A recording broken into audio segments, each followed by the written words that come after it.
जय हिंद दोस्तों। आज हम लोग पढ़ने वाले हैं प्रश्नावली 1C। ठीक है। और इसमें देखेंगे हम लोग जनरली हम लोग का क्वेश्चन तो दिया हुआ है 10, लेकिन ये 10 क्वेश्चन आपके केवल 3 टाइप के क्वेश्चन हैं। ठीक है। कौन कौन सा है? एक है आपका, जैसे कोई अपरिमेय संख्या है, कर्ण में 3 है, इसके साथ कुछ मल्टीप्लाई में होगा। जैसे यहाँ पे ये 3 कर्ण में 3 यानी 3 गुणे कर्ण में 3 है। एक टाइप ये होगा। और दूसरा होगा केवल अंडर रूट के अंदर जो संख्या होगी वो अपरिमेय संख्या होगी। जैसे कर्णिम 5 हो गया, कर्णिम 2 आ जाएगा, कर्णिम 3 आ जाएगा, कर्णिम 7 आ जाएगा। ठीक है। यानी केवल एक ही नंबर कर्णी में देगा वो। ठीक है। और एक होगा प्लस माइनस के साथ और मल्टीप्लिकेशन डिवाइड करके होगा। जैसे क्वेश्चन नंबर 3 है। ठीक है। इसमें दिया है 3 + 2 √ 5। ठीक है। इसी तरह आपका हो जाएगा कर्णी में 3 - 1। ठीक है। कर्णी में 5 - कर्णी में 3। ठीक है। तो ये सभी एक टाइप के, यानी जनरली ये 3 टाइप के सवाल हैं। ठीक है। और आपको हम तीनों टाइप के सवाल करवा दे रहे हैं। ठीक है। और उसी आधार पे आप चाहेंगे तो सभी सवालों को सॉल्व कर सकते हैं। ठीक है। तो चलिए सबसे पहले हम लोग क्वेश्चन नंबर 1 को देखेंगे। ठीक है। क्वेश्चन को देखने से पहले सबसे पहले हम लोग जानेंगे कि सहअभाज्य संख्याएं क्या होती हैं। तो वे संख्याएं जिनका मौसौ या HCF 1 होता है उन्हें सहअभाज्य संख्याएं कहते हैं। तो जिन संख्याओं, अगर कोई दो संख्याएं हैं उनका मौसौ लेने पर एक आए तो वह दोनों संख्याएं सहअभाज्य संख्याएं कहलाएंगी। जैसे 5 और 6, 5 और 6 का मौसौ लेंगे, HCF निकालेंगे तो 1 आएगा। ठीक है। कहने का मतलब ये है कि दोनों नंबर किसी एक संख्या से नहीं कटना चाहिए। जैसे ये 2 से कट रहा है लेकिन ये नहीं कट रहा है, ये 5 से कट रहा है तो ये नहीं 5 से कट रहा है। ठीक है। इसी तरह यहाँ पे देखिए 8 और 9, ठीक है, इनका मौसौ 1 आएगा। ठीक है। और दोनों किसी एक ही संख्या से नहीं कट सकती हैं। ठीक है। जैसे अगर ये 2 से कटा तो ये 3 से कटा, 3 से ये नहीं कट सकता, 2 से ये नहीं कट सकता। ठीक है।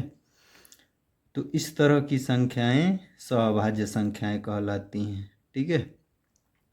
आइए क्वेश्चन नंबर 1 देखते हैं हम लोग।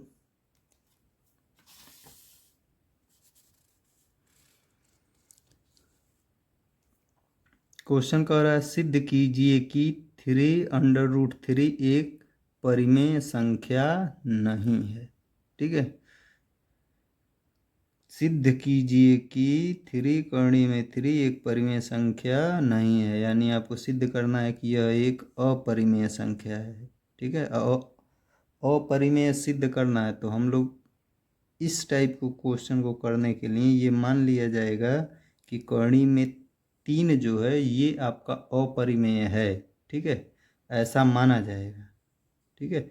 ऐसा माना जाएगा, या ये कहिए कि ये दिया हुआ है कि कर्णी में 3 अगर आपका अपरिमेय है तो 3 कर्णी में 3, अर्थात कहने का मतलब ये है कि किसी भी अपरिमेय संख्या का गुणा अगर परिमेय संख्या के साथ होता है तो गुणनफल भी अपरिमेय संख्या होता है। यही आपको सिद्ध करना है। ठीक है।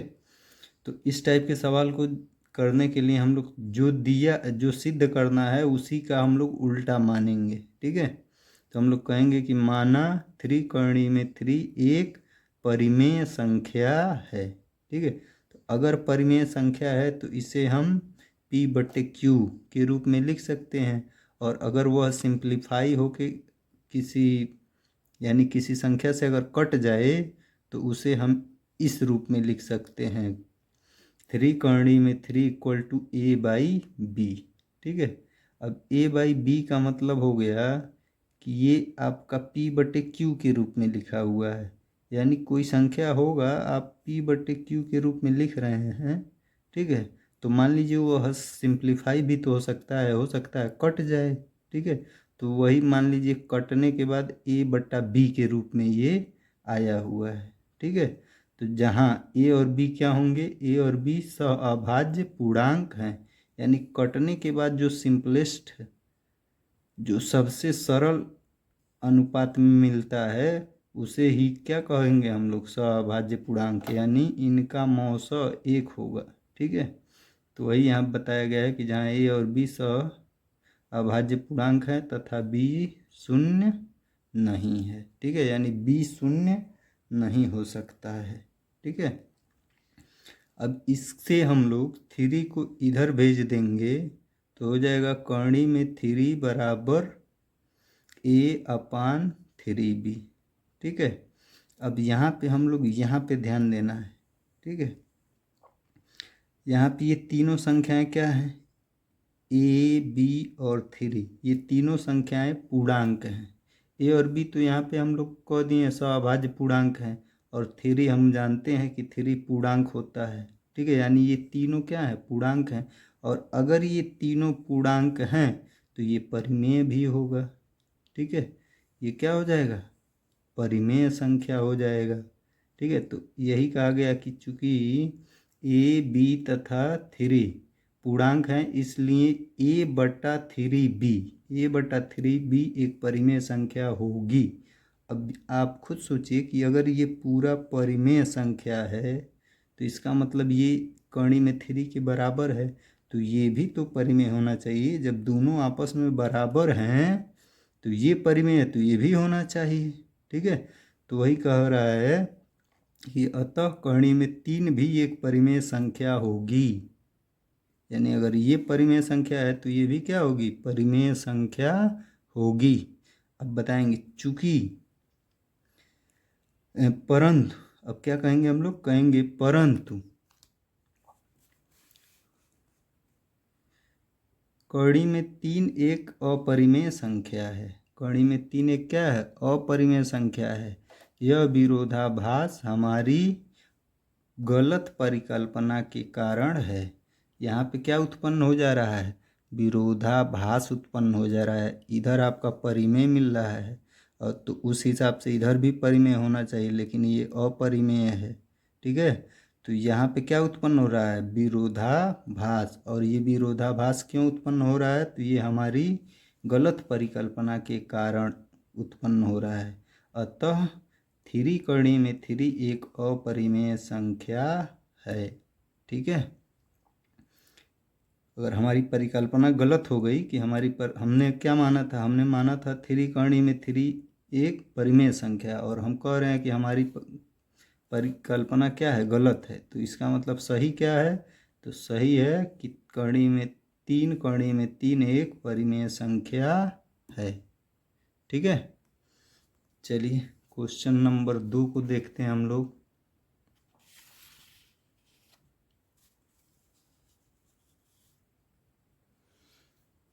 क्वेश्चन नंबर 2 में कह रहा है सिद्ध कीजिए कि कर्णी में 5 एक अपरिमेय संख्या है।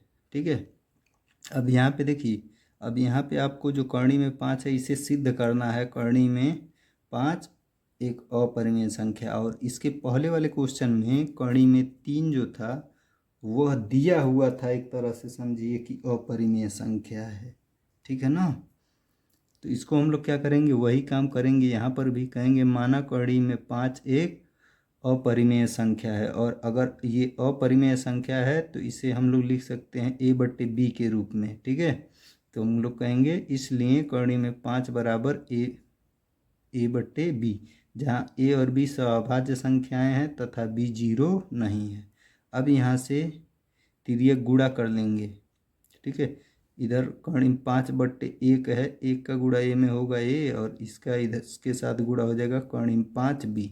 दोनों पक्षों का वर्ग कर देंगे तो a² बराबर हो जाएगा, इधर इस साइड का स्क्वायर होगा तो कर्णी हटेगा और b पर स्क्वायर हो जाएगा, यानी a² बराबर 5b²। ये आपका इक्वेशन नंबर 1 बन गया। ठीक है, अब समीकरण 1 से हम लोग कह सकते हैं, क्या कह सकते हैं समीकरण 1 से, कहेंगे कि a² 5 से विभाज्य है। ठीक है, अब देखिए इसके पहले हम लोग यूक्लिड विभाजन पढ़े थे ना, तो वहाँ पे लिखा था क्या, ए बराबर बी क्यू प्लस आर, ठीक है। यानी बी क्यू, जो वहाँ पे क्यू था, क्यू बार में ए जो संख्या है वो बी से विभाज्य होती थी, ठीक है। तो यहाँ पे देखिए इसका मतलब क्या है कि ये वाली संख्या 5 × b² के रूप में लिखा जा रहा है। इसका मतलब ये संख्या b से 5 बार में कटेगी, ठीक है। तो इस समीकरण का यही मतलब यहाँ पे लिखा गया है, ठीक है, कि इस समीकरण का अर्थ है कि a² 5 से विभाज्य है, ठीक है। इसलिए अगर a² 5 से विभाज्य है तो इसलिए a भी 5 से विभाजित होगा। जैसे अगर मान लीजिए हम कहें 10 का स्क्वायर 2 से विभाज्य है, तो क्या 10 2 से नहीं बट कटेगा? बिल्कुल कटेगा। तो वही बात है, अगर a² 5 से कट रहा है तो a भी क्या होगा? 5 से कटेगा, ठीक है। अतः हम a बराबर 5c रख सकते हैं, ठीक है।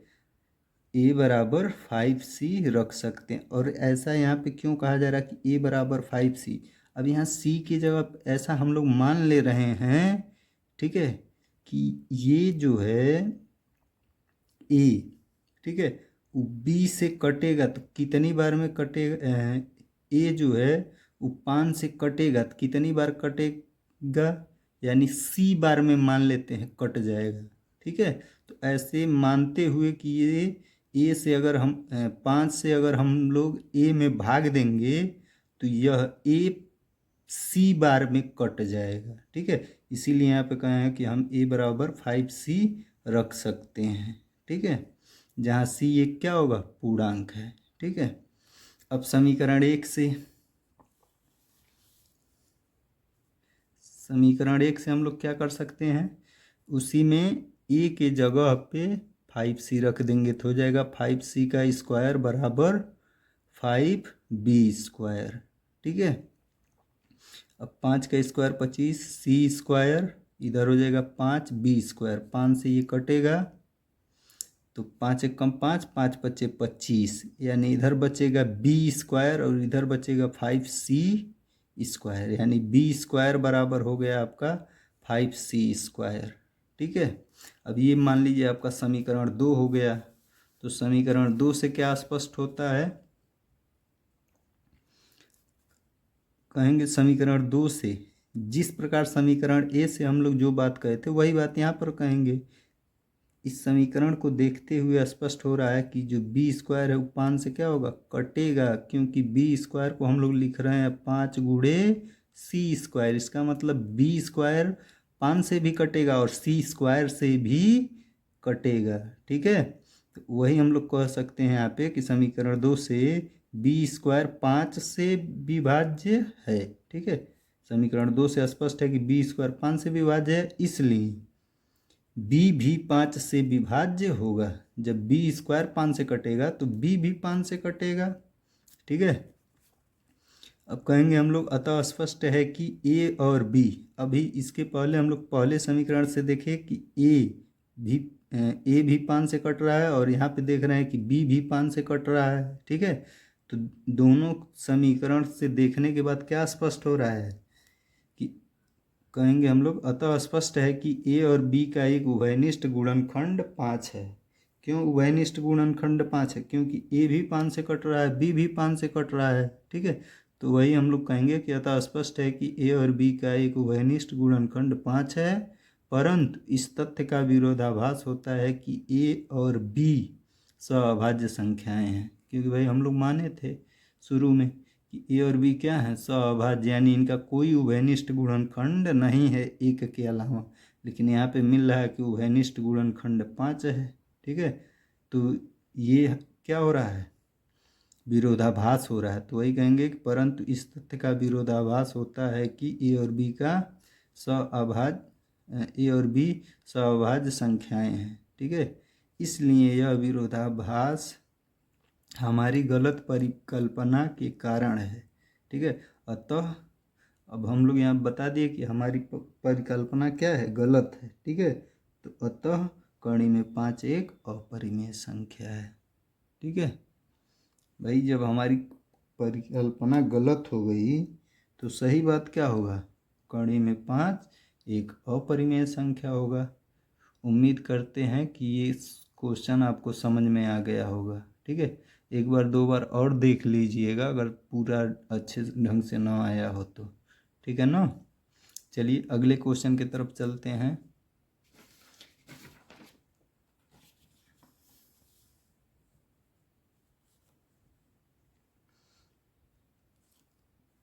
अब हम लोग देखेंगे क्वेश्चन नंबर 7।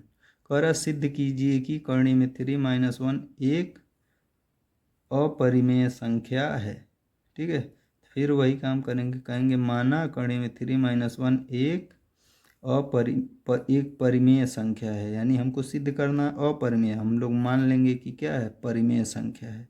ठीक है, तो अब इसको a/b के रूप में लिखेंगे, कहेंगे इसलिए कर्ण में 3 - 1 बराबर a/b।